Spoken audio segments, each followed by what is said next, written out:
நீ 35 கேள்வி கேள்வி. கரூர் சம்பவத்தின் உண்மை குற்றவாளி யார்? குதிரை பேரம்லாம் இல்லைங்க, இது அயோக்கியத்தனம். இது அயோக்கியத்தனம். இந்த அயோக்கியத்தனம் நடந்தது தலைமைச் செயலகத்தில்.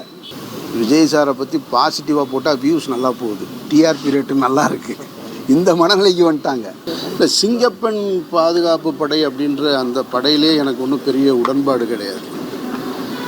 ஏற்கனவே இந்த நாட்டில் காவல்துறை இருக்குது. காவலர்கள் இன்னும் காவலர்களை அதிகப்படுத்தணும். ரொம்ப நாள் ஆச்சு போலீஸுக்கு வேலைக்கு ஆள் எடுத்து, ரொம்ப வருஷங்கள் ஆகுது. ரொம்ப குறைவான எண்ணிக்கையில் தான் காவலர்கள் இருக்காங்க. அதனால் காவலர்களை அதிகமாக எடுக்கணுன்றது நம்ம கடந்த ஆட்சியிலேருந்து சொல்லிக்கிட்டே இருக்கோம். நம்ம ஒரு காவலருக்கு பணிச்சுமை அதிகமாகுது. பணிச்சுமை அதிகமாகிறதுனால தான் ஃப்ரஸ்ட்ரேஷனில் இருக்காங்க. நிறைய காவலர்கள் மதுப்பழக்கத்துக்கு அடிமையாக இருக்கிற காரணம் அதுதான். சில காவலர்களுக்கு ஒரு ஓய்வு கிடைக்காம, லீவு கிடைக்காம, கமிஷன் அலுவலகத்துக்கு முன்னாடியே தற்கொலைக்கு நிற்கிறதுக்கெல்லாம் காரணம் அதுதான். அதனால் காவலர்களை அதிகமாக ஆட்சேர்க்கணுன்றது என்னுடைய கருத்து. நடக்கக்கூடிய குற்றங்களை ஏற்கனவே இருக்கிறவங்க சரியான முறையில் தான் பார்த்துக்கிட்டு இருந்தாங்க. சிங்கப்பெண் பாதுகாப்பு படைன்னு ஒரு படை அது கேட்குறதுக்கு நல்லா இருக்கே தவிர செயல்படுத்துவதற்கு அவ்வளோ சாத்தியமா அப்படின்றது தெரியலை. அல்ல, அது செயல்படுத்தி குற்றத்தை பூரா தடுத்துட முடியுமா அப்படின்றதும் மிகப்பெரிய கேள்விக்குறியாக இருக்குது. சார், ஜனநாயகன் திரைப்படம் வெளியாகிறதுல எனக்கு சொல்ல தெரியல. அதில் இருக்கிற சிக்கல்களோட உண்மைகளை எனக்கு சொல்ல தைரியம் இல்லைன்னா அந்த படத்தோட இயக்குனர் சொல்லியிருக்காரு. ஒரு படத்தின் இயக்குனரே அதை சொல்கிறத நீங்கள் எப்படி பார்க்குறீங்க? ஒரு இயக்குனராக நீங்கள் எப்படி பார்க்குறீங்க? நான் ரொம்ப வருத்தமாக பார்க்குறேன். ஒரு இயக்குனர் அப்படி சொல்லியிருக்காரான்னு முதல்ல நான் அந்த செய்தி நான் பார்க்கல. நீங்கள் சொல்கிற செய்தி உண்மையாக இருக்கும் பட்சத்தில் அப்படிலாம் சொல்ல முடியாது.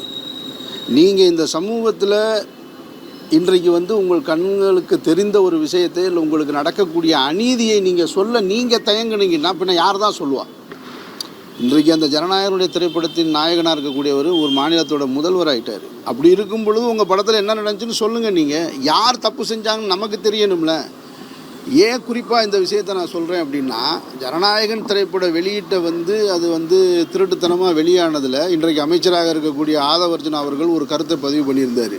அவர் என்ன பதிவு பண்ணியிருந்தாருனாக்கும், மத்திய ஒன்றிய அமைச்சராக இருக்கக்கூடிய எல் முருகனும் இன்றைக்கு எதிர்க்கட்சி தலைவராக இருக்கக்கூடிய உதயநிதி அவர்களும் சேர்ந்து வெளியிட்டாங்கன்னு சொல்லிட்டு கடந்துட்டார் ஒரு பிரச்சாரத்தில். அப்போவே எனக்கு அதில் உடன்பாடு கிடையாது. அது ஒரு தேர்தல் பிரச்சாரத்திற்கான யுக்தியாக தான் அதை பார்க்க முடிஞ்சே தவிர அதில் உண்மைத்தன்மை இருக்கிறதா எனக்கு தெரியல. அது ஒரு பொய் தகவல் தான். அது பொய் தகவலாக இருக்கிறதுனால தான் இன்றைக்கி வரைக்கும் உங்களால் அதை நிரூபிக்க முடியலை. அப்போ அப்படி இருக்கும் பொழுது என்ன நடந்துச்சுன்னு நான் சொல்ல மறுக்கிறேன் அப்படின்னா யார் தான் சொல்லுவா? இப்போ என்ன நடந்ததுன்னு யார் சொல்லுவா? அப்போ மக்களுக்கு எது தான் செய்தி? எப்படி தான் ஒரு உண்மையை கண்டறிகிறது? ஒன்று சம்மந்தப்பட்டவங்க சொல்லணும். இதை நான் ஏற்கனவே சொல்லியிருந்தேன். யார் தடுக்கிறாங்கன்னு தடுக்கிறவங்களும் சொல்ல மாட்டேன்றாங்க, அடித்தவனும் சொல்ல மாட்டேன்றான், அடி வாங்குறவனும் சொல்ல மாட்டேன்றாங்கன்னா நம்ம எப்படி தெரிஞ்சுக்கிறது? நம்ம என்ன நிலைப்பாட்டு எடுக்கிறது? ஒரு பாதிக்கப்பட்டவர் தனக்கு நடந்த அநீதியை பொதுவெளியில் சொன்னால் தானே நம்ம கேட்க முடியும். அந்த பக்கம் யார் பாதிப்படைஞ்சிருக்காங்களோ அவங்க பக்கம் நிற்க முடியும். அதனால் இயக்குனருடைய அந்த கருத்தில் எனக்கு ஏற்புடையதில்லை. ஜனநாயகம் படம் ரிலீஸ் ஆகிறதுக்கு முன்னாடியே படம் லீக் அவுட் ஆச்சு. ஆனால் அதுக்கு தமிழ் திரையுலகில் யாருமே கண்டனம் தெரிவிக்கல. ஆனால் அமீர் அவர்கள் அந்த கண்டென்ட்டுக்கு கண்டனம் தெரிவிச்சிட்டார். இஸ்லாமியர்களை இது பண்ணியிருக்காங்க அப்படின்னு சொல்லிட்டு. அப்படிலாம் சொல்லாங்க, கண்டனம் தெரிவிக்கலாம் சொல்லாங்க. நீங்கள் முதல்ல உங்ககிட்ட ஒரு கேள்வி கேட்குறேன். நீங்கள் எப்போ பார்த்தாலும் என்ன பண்ணுறீங்கன்னா, ஒருத்தரை கொண்டு உயரத்தில் வச்சுட்டு அவர் குறித்த கேள்வி எல்லா இடத்துலையும் கேட்குறீங்களே தவிர, தமிழ்நாட்டில் திரைத்துறை சார்ந்த பல்வேறு பிரச்சனைகள் நடந்தது, இதுக்கெல்லாம் நீங்கள் மற்றவங்கள்ட்ட கேள்வி கேட்டீங்களா? அவங்க ஏதாவது கருத்து சொன்னாங்களா? சக்குபாய் ரிலீஸ் ஆனப்போ யார் கருத்து சொன்னது? யார் சொன்னது? யாராவது சொன்னாங்களா? அப்படிலாம் இங்கே சொல்லக்கூடாது. நீங்கள் அது ஏன் கண்டனம் தெரிவிக்கலைன்னு நான் தான் சொல்கிறேன். அந்த நீங்கள் இப்போ என்கிட்ட ஒரு கேள்வியை முன்வைக்கிறீங்க. ஜனநாயகன் திரைப்படம் வந்த பொழுது நான் சொல்கிறேன், நான் அதில் எடிட் வெர்ஷன்னு போட்டிருக்கு, அதனால் இந்த இடத்துலேருந்து இதை போயிருக்க தவிர வேறு வழி இல்லை, இதுதான் வாய்ப்பு அதிகம் இருக்குதுன்னு நான் சொன்ன உடனே நீங்கள் என்ன பண்ணீங்க? பெப்சியில் இருக்கக்கூடிய பெப்சி தலைவராக இருக்கக்கூடிய செல்வமணியும் எடிட்டர் சங்க தலைவரும் 2 பேரும் உட்காந்து அமீருடைய கருத்து தவறுன்னு ஒரு ப்ரெஸ் மீட் கொடுத்தாங்க. என்கிட்ட கூட கேட்கல. அந்த கருத்தையும் நீங்கள் தான் பதிவு பண்ணீங்க. கடைசியில் என்ன நடந்தது? யாரை கைது பண்ணாங்க? யார்கிட்ட விசாரணை செஞ்சாங்க? அப்போ அவங்கக்கிட்ட திருப்பி போய் நீங்கள் செல்வமணிகிட்டையும் எடிட்டர் சங்க தலைவர்கிட்டையும் கேட்டிருக்கணும்ல. ஏங்க நீங்கள் இப்படி சொன்னீங்களேங்க, கடைசியில் புலன் விசாரணையில் உங்கள் எடிட் ஷூட்டில் இருந்து தானேங்க ஒருத்தர் எடுத்து போட்டிருக்காரு அப்படின்னு கேட்டிருக்கணுமா இல்லையா? நீங்கள் உடனே அதை கடந்து போயிட்டீங்க. அப்போ இதுனா ஒரே ஒருத்தன் நான் எங்களை எல்லாம் நேந்தா விட்டுருக்காங்க, பார்க்குற இடத்துல பூரா எல்லாத்துக்கும் கருத்து சொல்லிக்கிட்டே இருக்கணும்னு. அண்ணா இல்லைண்ணா, 2 நாளுக்கு முன்னாடி ஒரு சினிமா விழாக்களில் வந்து கல்வித்துறை அமைச்சர் வந்து ராஜ்மோகன் சொல்லியிருக்காரு ஜனநாயகம் படம் வந்து ரிலீஸ் பண்ணுறதுக்கான வேலைகள் நடந்துட்டு இருக்குன்னு. ஆனால் இங்கே தமிழ்நாட்டில் பார்த்தீங்கன்னா அப்படி முதல்ல கல்வித்துறை அமைச்சர் வந்து கல்வித்துறை சம்பந்தமாக பேசுகிற ஜனநாயகன் படம் சம்பந்தமாக அதோட தயாரிப்பாளர் பேசிக்கிறவர். கல்வித்துறை அமைச்சராக நேற்று வரைக்கும் அவர் கட்சி பொறுப்பாளராக இருந்தார். அவர் பேசுனா அதில் ஒரு லாஜிக் இருக்குது. இன்றைக்கி வந்து அவர் கல்வித்துறை அமைச்சர், கல்வி சார்ந்த விஷயங்களை பேசட்டும். வெயில் அதிகமாக இருக்குது, ஸ்கூல் எப்போ திறக்கலாம், அடுத்து எப்படி பள்ளிக்கூடத்து பிள்ளைகளை வந்து அடுத்து நல்வழிப்படுத்தலாம்னு அதை பற்றி பேசணுமே தவிர ஜனநாயகன் திரைப்படத்தை பற்றிலாம் இனிமேல் பேசக்கூடாது. அமைச்சராக இருக்கவர் பேச வேண்டியதுன்றது எனக்கு. நீங்கள் ஒரு ஆளே எல்லாம் விவசாயியை விட வந்து விளையாட்டுத் துறை வந்து ரொம்ப அதிகமாக வேலை செய்கிறாங்க, அவங்க தான் முக்கியத்துவம் கொடுன்னு சொல்கிற மாதிரி பேசியிருக்காரு. விவசாயம் முக்கியமா, விளையாட்டு முக்கியமா? ஒரு பொறுப்பற்ற பேச்சாக நான் பார்க்குறேன். அந்த பேச்சை வந்து ஒரு பொறுப்பற்ற பேச்சாக பார்க்குறேன். ஒரு மனிதன் வாழ்வதற்கு தேவையானது அத்தியாவசிய தேவை என்ன? நீர், நிலம், காற்று, உணவு, அவ்வளவு தான். விளையாட்டுலாம் அப்புறமா பின்னாடி வர்றது தான். அடிப்படையான வாழ்வாதாரத்தையே வந்து இந்தியா போன்ற நாடு வந்து விவசாயத்தில் தான் கட்டமைக்கப்பட்டிருக்கு, உற்பத்தியில் இல்லை, விவசாயத்தில் தான் கட்டமைக்கப்பட்டிருக்கு. அப்படி இருக்கும் பொழுது அவர் சொல்கிறாருன்னா அவர் புரிதல் இல்லாமல் பேசுனதை நான் பார்க்குறேன். சார், நீங்கள் பேசும்போது சொல்லியிருந்தீங்க நெகட்டிவ் அதிகமாக இருக்குது இந்த சமூகத்தில் அப்படின்னு. அது எந்த ஒரு வியூவில் சொன்னீங்க சார்? எது உண்மை எது பொய் அப்படின்னு கண்டுபிடிக்க முடியாத அளவுக்கு இருக்குது. நேற்றைக்கு நான் இந்த 10 ஆண்டு காலமாக நான் அரசியலோடு பயணிக்கும் பொழுது, பொதுவெளியில் அரசியல் பேசும் பொழுது, பயணிக்கும் பொழுது எனக்கு எதிரான கருத்துக்களை துண்டு துண்டாக வெட்டி போடுற பழக்கம் பாஜக ஆதரவாளர்கள்ட்ட இருந்தது. நான் அதை பார்த்துருக்கேன் நிறைய. ஒன்றுக்கொன்று தொடர்பு இல்லாததாக இருக்கும், ஒன்றுக்கொன்று தொடர்பு இல்லாத காணொலிகளை போட்டுக்கிட்டே இருந்தாங்க. அப்போ முதல்ல ஆரம்பத்தில் நான் ரொம்ப அதுக்கு ரியாக்ட் பண்ணேன். அப்புறமா சரி இதுக்கு நம்ம பேசாத கருத்துக்கு நம்ம எப்படி பொறுப்பாக முடியும்னு கடந்து போயிட்டேன். அந்த வேலையை இன்றைக்கு நான் பேசிய ஒரு இந்த அமைச்சரவையில் வந்து 7 பட்டியலினத்தினர் இடம்பெற்றிருக்காங்க. கிட்டத்தட்ட 50-60 வருஷத்துக்கு பின்னாடி வந்து 2 பிராமண அமைச்சர்கள் இடம்பெற்றிருக்காங்க. அது வரவேற்புக்குரியது தான். இருந்தாலும் 13% இருக்கக்கூடிய இஸ்லாமியர்களுக்கு கூடுதல் பொறுப்பு வழங்கியிருக்கணும்னு சொன்ன தகவலை துண்டு துண்டாக வெட்டி நான் பேசியதற்கு அண்ணன் திருச்சி வேலுச்சாமி வேறு ஏதோ ஒரு யாருக்கோ சொன்ன பதிலை 2ஐயும் ஒன்றோடு ஒன்றாக இணைச்சி அதை ஒரு காணொலியாக அது என்ன வாரியர்ஸா விர்ச்சுவல் வாரியர்ஸுக்குள்ளே உள்ளே போட்டிருக்காங்க. அதை பார்த்த உடனே எனக்கு பக்குங்குது. நான் பேசின கண்டென்ட்டும் அது கிடையாது, திருச்சி வேலுச்சாமி சொன்ன பதில் எனக்கும் கிடையாது, அவர் வேற யாருக்கோ சொன்னது. 2ஐயும் சேர்த்து போட்டு கீழே அவர் முதல்வருடைய படத்தை போட்டு விட்டாங்க. அப்படின்னா எது உண்மை எது பொய் மக்கள் எப்படி கண்டுபிடிப்பாங்க? என்ன தான் தெரிஞ்சுக்கிடுவாங்க? சரி, ஊடகங்கள் அதை சரியாக சொல்ல வேண்டிய இடத்துக்குனா ஊடகங்களுக்கு அடுத்தடுத்து வேலை வந்துருச்சு, போய்கிட்டே இருக்குது. இப்போ நான் இந்த ஆட்சி மாற்றம் நடந்து இந்த 1 மாதத்தில் நான் இந்த புதியதாக பொறுப்பேற்றிருக்கக்கூடிய ஆட்சியாளர்கள்ட்ட நான் கேட்க விரும்புகிறது, ஒரு கோரிக்கையாக வைக்கிறது. நீங்கள் யாருமே அந்த கேள்வியை கேட்கல, நானே அந்த வச்சிடுறேன். கரூர் சம்பவத்தின் உண்மை குற்றவாளி யார்? தயவு செஞ்சு கண்டுபிடிச்சி சொல்லுங்கள். ஏன்னா அது ஒரு மிகப்பெரிய அநீதி நடந்திருக்கு. அந்த அநீதியை கடந்த ஆட்சியாளர்கள் செஞ்சுருந்தாங்கன்னு சொன்னால் அவர்கள் தண்டிக்கப்பட வேண்டியவர்கள்னு நான் அப்பவும் சொல்கிறேன், இப்பவும் சொல்கிறேன், அன்னைக்கும் சொல்கிறேன், இப்பவும் சொல்கிறேன். அல்லது நடக்காத ஒன்றை நடந்ததாக நீங்கள் சொன்னீங்களா? இப்போ உங்கள் கையில் அதிகாரம் இருக்குது, உங்கள் கையில் ஆட்சி இருக்குது, புலனாய்வுத்துறை இருக்குது. ஒன்றிய அரசிட்ட நீங்கள் கேட்டால் எது வேணாலும் உங்களுக்கு செஞ்சு கொடுக்கறதுக்கு அவங்க தயாராக இருக்காங்க. மத்திய புலனாய்வுத்துறையும் இருக்குது. கரூர் சம்பவத்தில் உண்மை குற்றவாளிகள் யாருன்னு கண்டுபிடிச்சி சொல்லுங்கள், இந்த மக்களுக்கு தெரியணும். ஏன்னா கொடநாட்டில் போன வருஷம் போன ஆட்சி வருவதற்கு முன்னாடி கொடநாட்டில் என்ன நடந்துச்சுன்னு கடைசி வரைக்கும் 5 வருஷம் கண்டுபிடிக்கவே இல்லை. அப்படி அவங்க கடந்து போயிட்டாங்க. ஒரு மாநிலத்திலோட முதல்வராக இருந்த ஒருத்தவங்க வீட்டுக்குள்ளே ஒரு கொலை நடக்குது, அந்த வீடு ராத்திரி பூட்டு உடைக்கப்படுது, அங்கே இருந்த காவலர்கள் வரிசையாக கொல்லப்படுறாங்க. ஆனால் இன்றைக்கி வரைக்கும் கேஸ் கண்டுபிடிக்க முடியலைன்றது நமக்கு ஒரு மிகப்பெரிய கேள்வி வருது. நம்ம உண்மையிலே எங்கே வாழ்கிறோம், நம்ம எந்த நம்பிக்கையில் அரசியல் பேசுகிறோம் அப்படின்னு ஒரு கேள்வி இருக்குல்ல. அதே தான் இப்பவும் இருக்குது. நான் கரூர் சம்பவத்தை அப்படியே கடந்து போயிடக்கூடாது. கரூரில் இருந்த அந்த காவல்துறை அதிகாரிகளை உடனே பணி இடமாற்றம் செஞ்சதை மட்டும் சரியாக வராது. உண்மை குற்றவாளிகளை கண்டுபிடிக்க வேண்டியது தமிழக அரசுடைய பொறுப்பு. சீக்கிரம் அறிவிப்பாங்க, நான் காத்திருக்கேன். 2 வாரத்துக்கு முன்னாடி நீங்கள் சொன்ன மாதிரியே அந்த கரூர் சம்பவத்துக்கு தலைமைச் செயலகத்திலேருந்து இந்த மாதிரி ஒரு குழு அமைக்கப்படும் அப்படின்னு சொல்லி அறிக்கை விட்டுருக்காங்க. அதை நீங்கள் பார்த்தீங்களான்னு தெரியல. இன்னொன்று தொடர்ந்து பார்த்தீங்கன்னா இந்த ஆட்சி வந்ததுக்கு பிறகு சமூகம் சார்ந்து கொலைகள் நடந்துகிட்டே இருக்குது. நேற்று கூட கோயம்பேடில் ஒரு பெண் வந்து கொடி, அதாவது கட்சி கொடியை போட்டு அவங்கள காரை வச்சு ஏற்றுற அளவுக்கு ஒரு கொடூரம் நடந்திருக்கு. ஆனால் காவல்துறை கையில் வச்சுக்கூடிய முதலமைச்சர் அமைதியாக தான் இருக்கார். உலகம் பூரா கொலை நடக்குதுங்க. உலகம் பூரா பெண்களுக்கு எதிரான குற்றம் நடந்துக்கிட்டு இருக்கு. இதை பல முறை சொல்லியாச்சு. நீங்கள் கூடுதலாக அதை மிகைப்படுத்தினீங்க. கடந்த தேர்தலில் நீங்கள் அதை மிகைப்படுத்தி பெண்களுக்கு பாதுகாப்பு இல்லைன்னு உங்களுடைய தேர்தல் பிரச்சார யுக்தியாக அதை பயன்படுத்தினீங்களே தவிர இது நடக்கும்னு தான் தெரியும்ல. ஏற்கனவே நடந்துட்டு தானே இருந்திருக்கு. அப்போ குற்றம் நடக்கிறத தடுக்க முடியாது. நடந்த குற்றத்துக்கு உடனடியாக நடவடிக்கை எடுத்தாங்களா? கைது செய்யப்பட்டாங்களா? அதை மேற்கொண்டு அது பரவ விடாமல் தடுக்கிறாங்களா? அப்படித்தான் நம்ம பார்க்க முடியுமே தவிர தனி மனிதன் எங்கேயோ செய்கிற தவிர ஒரு அரசாங்கம் எப்படி தடுக்க முடியும்? எந்த அரசாங்கம் தடுக்க முடியும்? திமுக அரசாங்கம் தடுக்க முடியாது, தாவேக அரசாங்கம் தடுக்க முடியாது, அதிமுக அரசாங்கம் அமெரிக்காவிலே நடக்கலாது. அப்போ நடந்த உடனே அதுக்கு என்ன ஆக்ஷன் எடுக்கிறாங்க அப்படின்றது தான் இதில் ரொம்ப முக்கியம். அதை வச்சு தான் நம்ம ஒரு அரசுக்கு ஆதரவு நிலைப்பாட்டை எடுக்கணுமே தவிர அப்போ நீங்கள் தேர்தல் பிரச்சாரத்திற்காக உங்களுக்காக வாக்குகளை பெறணுன்றதுக்காக இது மாதிரியான குற்றச்சாட்டை சொன்னீங்க. அதனால தான் இன்றைக்கி அவங்க அதை பயன்படுத்தி கடந்த முறை ஆட்சியில் இருந்தவங்க 25 நாளில் எத்தனை கொலை நடந்திருக்கு பாருங்கள். 45 கொலை நடந்திருக்கு, இவ்வளோ வரிப்பேர் நடந்திருக்கு.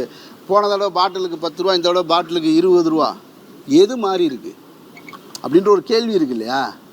அப்போது இன்றைக்கி போய் ஒருத்தர் சொல்கிறாங்க, ஒரு அமைச்சர் பார்த்துட்டு வந்து சொல்கிறாரு, இல்லை அந்த 10 ரூபா வந்து நிர்வாகத்திற்காக வாங்கினாங்க அப்படின்னு சொல்லிட்டு.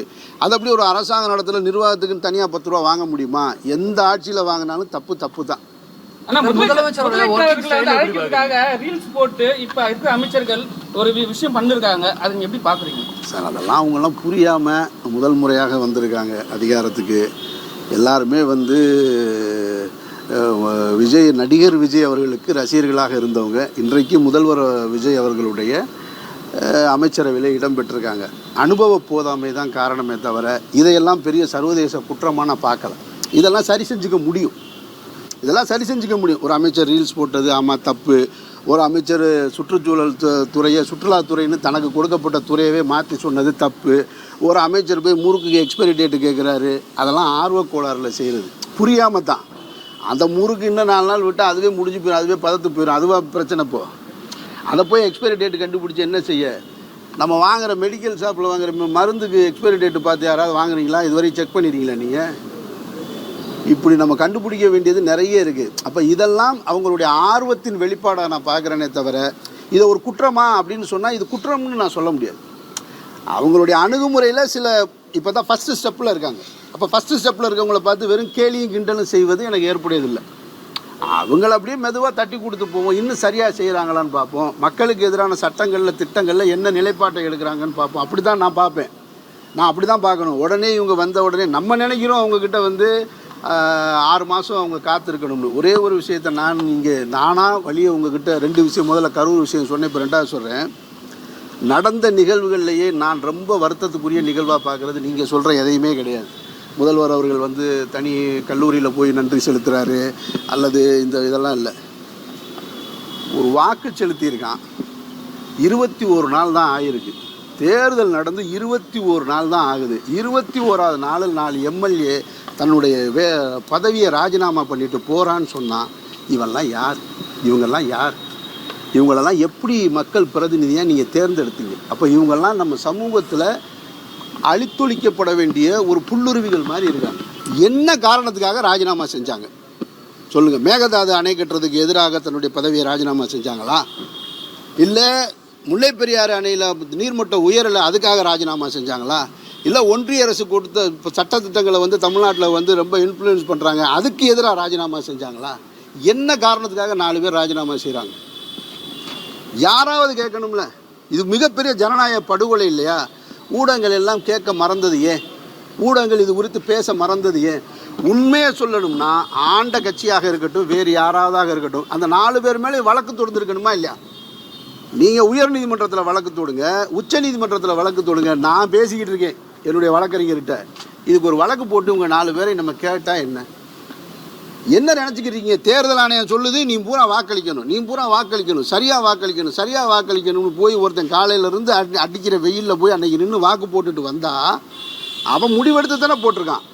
இந்த தொகுதியில் வந்து திமுகவுக்கும் கிடையாது, தாவேகாவுக்கும் கிடையாதுன்னு ரெட்டை இலைக்கு, இவ்வளோ பெரிய அலையிலையும் ரெட்டை இலைக்கு வாக்கு செலுத்தின மக்களை நீங்கள் என்னவா நினைக்கிறீங்க?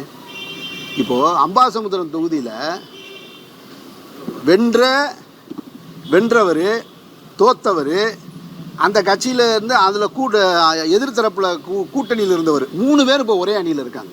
அப்படின்னா அந்த வாக்கு செலுத்தினவருடைய மனநிலையை நீங்கள் என்னன்னு பார்க்குறீங்க? தொகுதி மக்களுக்கு எதுவுமே என்னால் செய்ய முடியல, எதிர்கட்சியாக இருந்தாலும் ஆளுங்கட்சியாக செயல்படுறான்னு சொல்கிறாரு. உலகம் பூரா அப்படி தாங்க இருக்கும். திமுக எதிர்கட்சியாக இருக்கும்போது செய்ய முடிஞ்சிருக்காது. அதிமுக ஆளுங்கட்சியாக இருக்கும் பொழுது எதிர்கட்சிக்கு பூரா செஞ்சு கொடுத்துட்டாங்களா? ஜெயலலிதா அம்மையார் உயிரோடு இருக்கும் பொழுது எந்திரிச்சு பேச விட்டாங்களா? இதே ஸ்டாலின் அவர்களை சட்டையை கழிச்சு வெளியே தள்ளி உள்ளையா? அன்னைக்கு 110 விதின்னு சொல்லி எல்லாத்தையுமே ஜெயலலிதா அம்மையார் தான் படிப்பாங்க, வேறு யாரும் படிக்க மாட்டாங்க. எந்த அமைச்சர் பேசுனாங்க? அம்மையார் பேசுவாங்க, உங்கள் டேபிளை தட்டுவாங்க. அதை தவிர வேறு என்ன செஞ்சாங்க? எதிர்கட்சிகளுக்கு பூரா என்ன பண்ணாங்க? எந்த கட்சியாக இருந்தாலும் அப்படி தான் நடக்கும். இதில் உடனே நாங்கள் செய்ய முடியலைன்னா நீங்கள் இது காரணமா? சரி, அப்படின்னா இப்போ நீங்கள் பை எலெக்ஷனில் நிற்கக்கூடாது, கரெக்டா? அப்போ நீங்கள் திருப்பி எந்த கட்சி வென்றிருக்கோ அந்த கட்சியில் போய் நான் சேர்றேன்னு சொல்கிறது மக்களை எவ்வளோ முட்டாளாக நினச்சா அந்த வேலை செய்வீங்க. இது எவ்வளோ பெரிய தப்பு இல்லையா? எதிர்கட்சிகள் குற்றம் சாட்டுற மாதிரி இதில் குதிரை பேரம் நடந்திருக்கும்னு நினைக்கிறீங்க? குதிரை பேரம்னா இல்லைங்க, இது அயோக்கியத்தனம். இந்த அயோக்கியத்தனம் நடந்தது தலைமைச் செயலகத்தில். இதுக்கு முன்னாடி நம்ம நிறைய பார்த்துருக்கோம். இதுக்கு முன்னாடி நம்ம நிறைய அரசியலில் இந்த மாதிரியான பேரங்கள் முன்ன பின்ன நடந்திருக்கிறது எல்லாத்தையுமே நம்ம பார்த்துட்டு தான் இருக்கோம். இது எல்லா ஆட்சி காலத்துலையும் நடந்திருக்கு, எல்லாருடைய ஆட்சியிலையும் நடந்திருக்கு. இந்த தடவை என்னடா நடக்குதுன்னா, புதிய உறுப்பினர்கள் சேர்க்கை தலைமைச் செயலகத்தில் நடக்குது. அது உங்கள் கட்சி ஆஃபீஸில் நடக்கணும். அது தலைமைச் செயலகமாக என்னது? அதுக்கான கண்ணியத்தையே குறைச்சிட்டீங்க. இப்போ 4 பேர் ரிசைன் பண்ணிட்டு நேரம் அங்கே வர்றாங்க, மாற்றி சால்வை போட்டுக்கிறீங்க.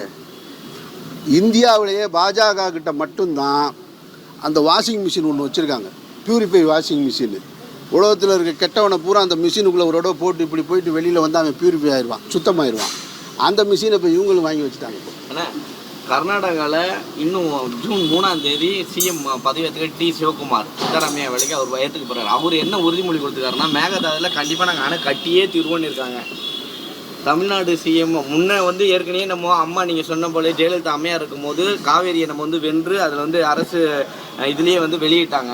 ஆனால் அதையும் அவங்க நடைமுறைப்படுத்தலை, மத்தியிலையும் நடைமுறைப்படுத்தலை. திரும்பவும் அவங்க உறுதியாக நாங்கள் மேகதாதுல அணை கட்டியே தீர்வோம்னு சொல்லி உறுதியேற்றிருக்காரு. அவர் சிஎம்மாக ஆக போகிறாரு, 3ஆம் தேதி பதவியேற்றுக்க போகிறாரு. அவருடைய மாநிலத்துக்கு அவர் உண்மையாக இருக்கார்.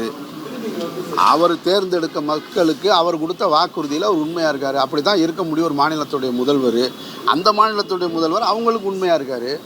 நம்ம மாநிலத்துடைய ஆண்டவர்களும் இப்போ ஆண்டுகிட்டு இருக்கவரும் நமக்கு உண்மையாக இருப்பாங்கன்னு நம்புவோம். அது என்ன நடக்குதுன்னு பார்ப்போம். கட்டியே தீர்வோன்னு தானே சொல்லியிருக்காரு, கட்டலை. கட்டினா தான் நம்ம அதை என்னென்னு பார்க்க முடியும். அப்போ அதுக்கு தமிழ்நாடு அரசு என்ன நிலைப்பாட்டை எடுக்குது அப்போ தான் சொல்ல முடியுமே தவிர அதுக்கு இவர் பதில் சொல்லலை. இப்படி சின்ன இந்த மாதிரியான விமர்சனங்களை சொல்லிட்டு போகிறதுனால ஒரு நல்லாட்சியை நம்ம நிறுவிட முடியாது. ஒருத்தர் மேலே குற்றம் சொல்லிக்கிட்டே இருக்கக்கூடாது. சரியான நேரத்தில் இப்போ நான் கேட்ட 2 முக்கியமான கேள்வி. இந்த 4 பேரை நீங்கள் வந்து திரும்ப உங்கள் கட்சியில் சேர்த்துக்கிட்டு இவங்களுக்கு திரும்ப சீட்டு கொடுத்து பை எலெக்ஷனில் போய் இதே தொகுதியில் போய் உங்களுக்கு ஓட்டு போடுங்கன்னு கேட்டிங்கன்னா அந்த மக்கள் உங்களை என்ன நினைப்பாங்க? நீங்கள் எப்படி தூய சக்தியாக ஆக முடியும்? அப்போ மக்கள் பார்த்துட்டு இருக்காங்க, உங்கள் மேலே பேரன்பு கொண்டிருக்காங்க அப்படின்றதுக்காக நான் எது வேணாலும் செய்யலாம் அப்படின்றது அர்த்தம் இல்லை. சரியானதை செய்யணும். என் மேலே அன்பு வச்சுருக்காங்க, எனக்கு வாக்களிச்சிருக்காங்க, என்னை இந்த அதிகாரத்தில் உட்கார வச்சுருக்காங்க. ஏன்னா இதே நிலைப்பாடு தான் கண்ணுக்கு தெரிஞ்சு எங்களுக்கு எதிர்கட்சிகளே இல்லை அப்படின்னு சொன்னாங்க அதிமுக ஆட்சி காலத்தில் சட்டசபையில். இன்றைக்கி அந்த கட்சி எப்படி கரைச்சிக்கிட்டு இருக்காங்க பாருங்கள். அப்போது மாற்றங்கள் நிகழ்ந்துக்கிட்டே இருக்குது. நீங்கள் சொன்ன மாற்றம் இதுதான், மாற்றம் நிகழ்ந்துக்கிட்டே இருக்கும். 2.1 சொன்ன திராவிட முன்னேற்றங்கள் ஆட்சி கட்டலுக்கு வர முடியலை அப்படின்னா மக்கள் மனசுக்குள்ளே அந்த கோபத்தையோ வெறுப்பையோ எதிர்ப்பு உணர்வையோ வச்சுருந்தாங்க, உங்கள் மேலேயும் வச்சுருப்பாங்க. அதனால் எச்சரிக்கை உணர்வோடு நடந்துக்குங்க. இந்த 4 எம்எல்ஏக்களுக்கு திரும்ப தாவேகாவில் சீட்டு கொடுத்தா அதை விட ஜனநாயக படுகொலை வேறு எதுவுமே கிடையாதுன்றது என்னுடைய கருத்து. சார், நடிகர் விஜய்க்கு நீங்கள் நிறைய சொல்லியிருக்கீங்க. முதலமைச்சர் விஜய்க்கு நீங்கள் எப்படி பார்க்குறீங்க? அவரோட செயல்பாடு எப்படி பார்க்குறீங்க? ஏன்னா வந்து சில நேரங்களில் டு நாட் டிஸ்டர்பில் போயிடுறாரு, சில விஷயங்களுக்கு வந்து சைலண்ட் மோடில் இருக்காருன்னு கருத்துக்கள் வருது. நீங்கள் அதை எப்படி பார்க்குறீங்க? முதல்வர் விஜய் எப்படி பார்க்குறீங்க? இல்லை, ஒருத்தர் அமைதியாக இருக்கார். நமக்கு இங்கே எல்லாத்துக்குமே முன்னுதாரணம் இருக்குது. இப்போது ஐயா மோடி இருக்கார் இந்த நாட்டினுடைய பிரதமராக. அவர் வந்து எந்த பத்திரிகையாளர் சந்திப்பை இதுவரைக்கும் 15 வருஷமாக நடத்தலை. அப்படிங்கும்போது இப்போ இவரை போய் நீங்கள் பத்திரிகையாளர் சந்திப்பு நடத்தலையே நம்ம கேட்க முடியாது. அது ஒரு குற்றச்சாட்டு தான். ஆனால் அந்த கேள்வியை நம்ம போய் எப்படி கேட்குறது? நமக்கு ஒரு ரோல் மாடல் இருக்கார். இப்போ அவரை மட்டும் கேட்டிங்களா? 3வது முறை ஆட்சி கட்டில் உட்கார வச்சுருக்கீங்க. அவர் சந்திச்சாரா? இல்லை. அப்புறம் ஏன் இவரை போய் கேட்குறீங்கன்னா, ஒவ்வொருத்தரும் ஒவ்வொரு ஸ்டைலில் எடுக்கிறாங்க. கலைஞர் அவர்கள் வந்து பத்திரிகையாளர்களை சந்திச்சுட்டு போவார், கேட்குற கேள்விக்கு பதில் சொல்லுவார். ஜெயலலிதா அம்மையார் ரொம்ப லிமிட்டடான அந்தந்த நேரத்தில் முக்கியமான இஷ்யூக்கு மட்டும் சந்திப்பாங்க. இவர் சந்திக்கவே இல்லை. இது ஒரு ஸ்டைலு. அதுக்காக நான் அவரை குறை சொல்ல முடியாது. நீங்கள் சந்திக்கலைன்றது குறை சொல்ல முடியாது. ஒருத்தர் அமைதியாகவே இருக்கார், அதனால் குற்றம் சாட்ட முடியுமா? குற்றம் சாட்ட முடியாது. ஐயா நரசிம்மராவ் இப்படி தான் இருந்தார், பேசவே மாட்டார். செயல்பாடு என்னன்னு தான் பார்க்கணும். அதனால் விஜய் அவர்கள் மாண்புமிகு விஜய் அவர்கள் பேசுகிறாரா இல்லையான்றதில்ல பிரச்சனை, செயல்படுறாரா இல்லையான்றது தான் நம்ம பார்க்கணும். அப்போ ஒவ்வொரு பிரச்சனைகள் வரும்போது நம்ம சுற்றி நடக்கக்கூடிய அல்லது ஒன்றிய அரசுடைய அழுத்தம் மாநிலத்துக்கு வரும்போது என்ன முடிவெடுக்கிறாருன்னு தான் பார்க்கணும். எனக்கு ஒரே ஒரு விஷயம் மட்டும் உடன்பாடு இல்லாமல் இருந்தது. இப்போ போய் ஒரு 4 கோரிக்கை வச்சார் பிரதமரை பார்த்து. அதில் வந்து தமிழ்தாய் வாழ்த்து பாடணும்னு சொல்லி அனுமதி கேட்டார் பாருங்க. அதிலெல்லாம் எனக்கு ஏற்புடையது கிடையாது. உங்கள் வீட்டில் என்ன பாடணும்னு நீங்கள் தான் முடிவு பண்ணணும். அவன் யார் நமக்கு அதிகாரம் ஒப்புதல் அளிக்கிறதுக்கு? வந்தே மாறம் பாடும்போது நம்மள்கிட்ட கேட்டானா? நம்மள்கிட்ட கேட்டாங்களா அவங்க? அப்புறம் ஏன் நம்ம போய்கிட்டு இதை போய் கேட்கணும்? தமிழ்தாய் வாழ்த்து என்னுடைய தாய்மொழி பாட்டை நான் பாடுறதுக்கு ஏன் அவர்கிட்ட போய் பெர்மிஷன் கேட்கணும்? கேட்டால் கொடுக்க தான் மாட்டாங்க. அதெல்லாம் கேட்டதில் எனக்கு ஏற்புடையதில்லை. அதர் ஸ்டேட்ல இருக்கக்கூடிய முதல் துணை முதல்வர் வந்து கிண்டல் பண்ணியிருக்காரு தமிழ்நாட்டை. சாரி,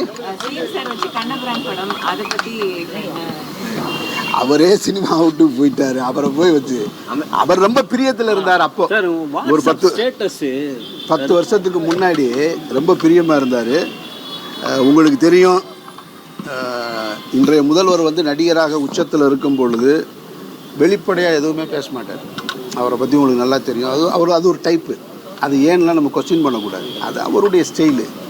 அவர் பொதுவாக நான் இவர் படத்தில் நடிக்கணும் இவர் படத்தில் நடிக்கணும்லாம் சொல்ல மாட்டார். அவர் முதல் முறையாக 2013-14 காலகட்டம் நினைக்கிறேன், ஆனந்த விடனில் ஒரு இன்டர்வியூ கொடுத்துருந்தார். ஆனந்த விடனில் இன்டர்வியூ கொடுத்ததாவது அட்டையில் இருந்தது. அந்த புத்தகம் இன்னும் என்கிட்ட இருக்குது. பாலா அமீர் படங்களில் நடிக்க ஆசை, விஜய் அவர்கள் பேட்டி. இதுதான் தலைப்பே. அப்போது அவர் கண்ணபுரான் கதை நான் சொன்னது பிடிச்சிருந்தது. அந்த கதையவே என்னால் எடுக்க முடியல. ஏன்னா அங்கிட்டு ஒரு 5 வருஷத்துக்கு அப்புறமாவே அவர் ரொம்ப மாஸ் அப்பீலுக்கு போயிட்டார். மாஸ் அப்பீலுக்கு போன உடனே நான் அப்பயே சொல்லிட்டேன், நான் இதை இனிமேல் அவரை வச்சு எடுக்க முடியாது அப்படின்னு.